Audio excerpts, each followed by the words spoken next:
అహ్మదాబాద్ విమాన ప్రమాదంపై వేగంగా దర్యాప్తు సాగుతోంది. బ్లాక్ బాక్స్ ని విశ్లేషిస్తే ప్రమాదానికి కారణాలేమిటో తెలిసే అవకాశం ఉంది. విమానం వెనుక భాగంలోనే ఈ బ్లాక్ బాక్స్ ఉంటుంది. అయితే మెడికల్ కాలేజ్ బిల్డింగ్ లోపలికి దూసుకుపోయింది డ్రీమ్ లైనర్ విమానం. విమానం తోక భాగం మాత్రం బిల్డింగ్ శిథిలాల్లోనే కూరుకుపోయింది. అక్కడి నుంచి ఈ బ్లాక్ బాక్స్ తీయడానికి అధికారులు ప్రస్తుతం ప్రయత్నాలు చేస్తున్నారు. ఘటనా స్థలాన్ని పరిశీలించారు ప్రధాని మోదీ.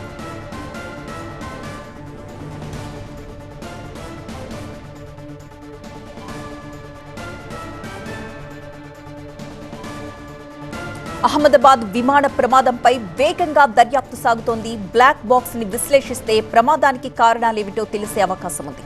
విమానం వెనుక భాగంలో ఈ బ్లాక్ బాక్స్ ఉంటుంది. అయితే మెడికల్ కాలేజ్ బిల్డింగ్ లోకి దూసుకుపోయింది డ్రీమ్ లైనర్ విమానం. విమాన తోక భాగం మాత్రం బిల్డింగ్ శిథిలాల్లోనే కూరుకుపోవడంతో ప్రస్తుతం అక్కడి నుంచి ఆ బ్లాక్ బాక్స్ ని తీయడానికి అధికారులు ప్రయత్నాలు చేస్తున్నట్లుగా తెలుస్తోంది. మనం బ్లాక్ బాక్స్ కి సంబంధించిన దృశ్యాన్ని స్క్రీన్ పై చూడొచ్చు. ఘటనా స్థలాన్ని ప్రధాని మోదీ ఈ రోజు ఉదయం పరిశీలించారు. ఆ తర్వాత ఆసుపత్రిలో క్షతగాత్రులతో కూడా మాట్లాడారు. అలాగే అధికారులను అడిగి ప్రమాదం ఏ విధంగా జరుగుతుంది అనే దానికి సంబంధించిన డీటెయిల్స్ కూడా ప్రధాని మోదీ తెలుసుకున్నారు.